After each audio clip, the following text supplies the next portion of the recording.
Hey guys, welcome back. Today I'll be talking more about my sound reactive LED strip and the DIY kits that I'll be selling later this year.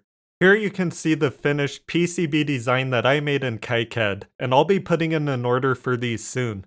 So I thought it would be a good idea to make a video going over what I have planned with this board. But let's first look at some of the previous videos I made on this project and give a general overview in case you don't know what I'm talking about.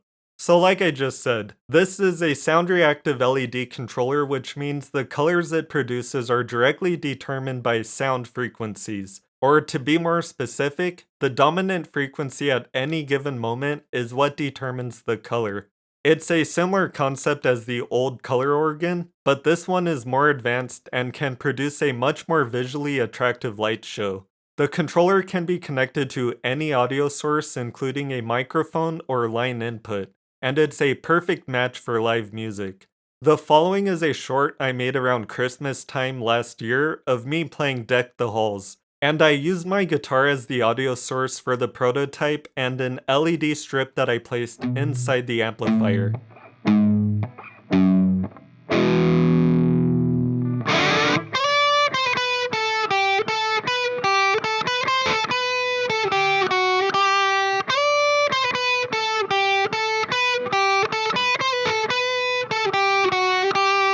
The little intro I played at the beginning consists of low frequency notes, so the LEDs are red for this part. But then you'll notice once I start playing the higher notes, the LED strip really comes to life and produces a dynamic range of colors according to what I was playing.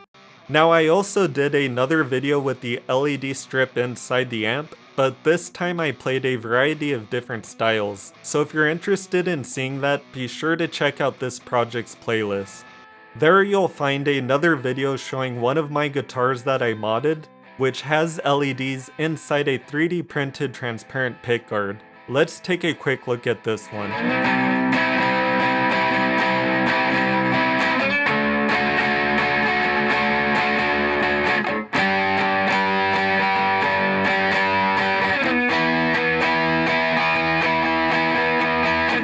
This version is battery powered and contains a knob to control the brightness and sensitivity of the effect, and also includes additional modes that can set a static color and more.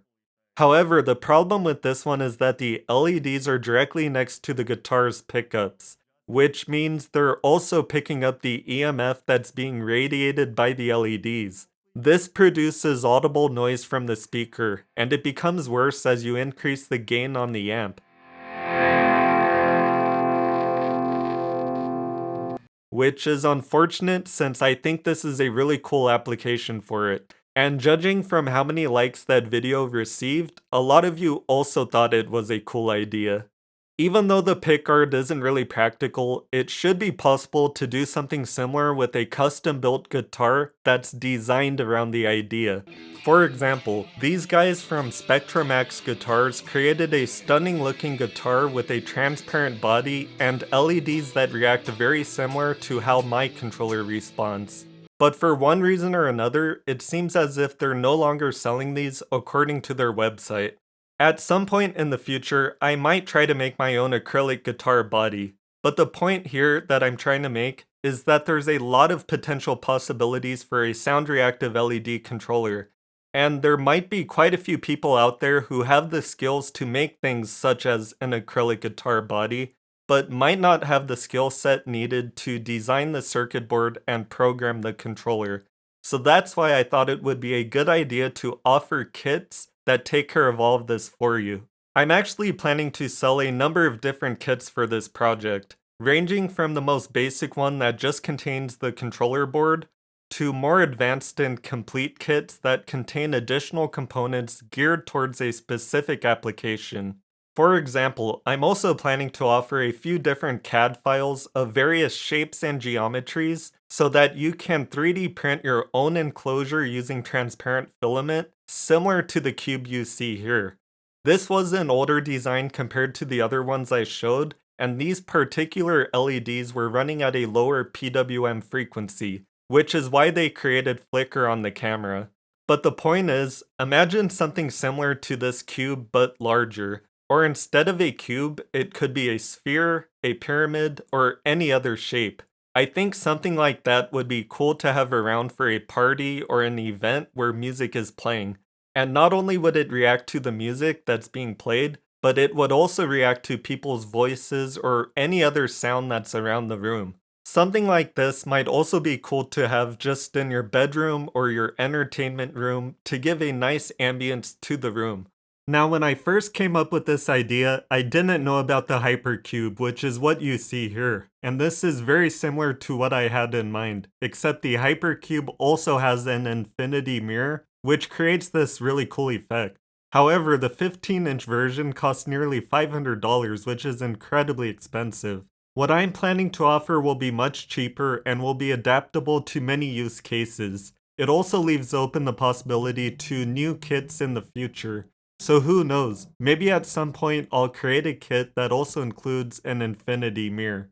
Or if you prefer to use just regular LED strips, I'll be offering a kit for an LED strip controller that's compatible with a wide range of strips, including 3-pin and 4-pin variants. Many people already have LED strips set up in their bedrooms, living rooms, or entertainment centers. So with this kit, all you need to do is plug in your existing LED strips and then they'll be able to react to sounds in the room through a small microphone that's built into the device. Or you can plug in an audio cable from your computer, TV, stereo, or any other audio source.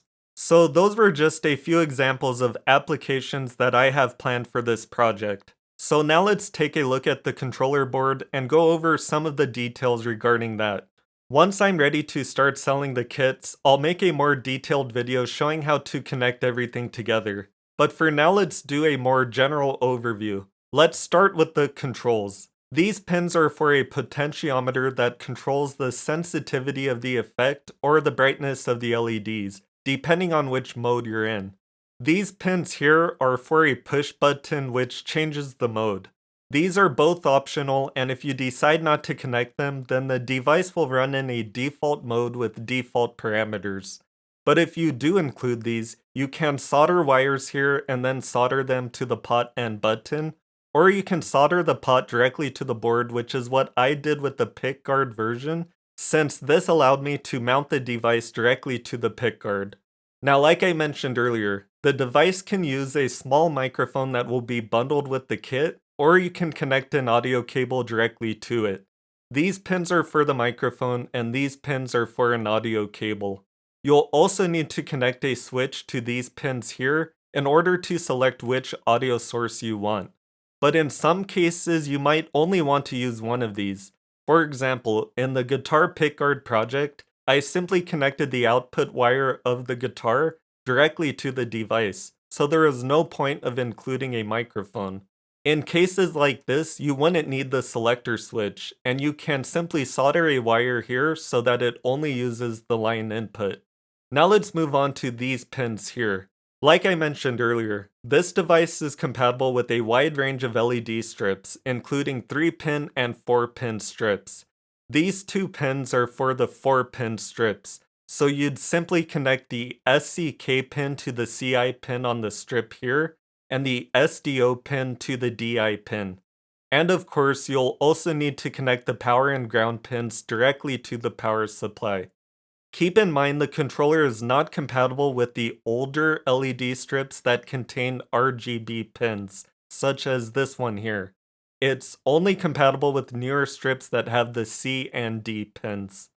Now when it comes to the 3-pin LED strips, all you need to do is connect the D pin from the controller to the D pin on the strip, and of course connect power and ground to the power supply. Next we have the power and ground pins on the board, which require a 5-volt supply. I decided not to include a voltage regulator directly on the board, so you'll need to be careful not to connect a higher voltage to it.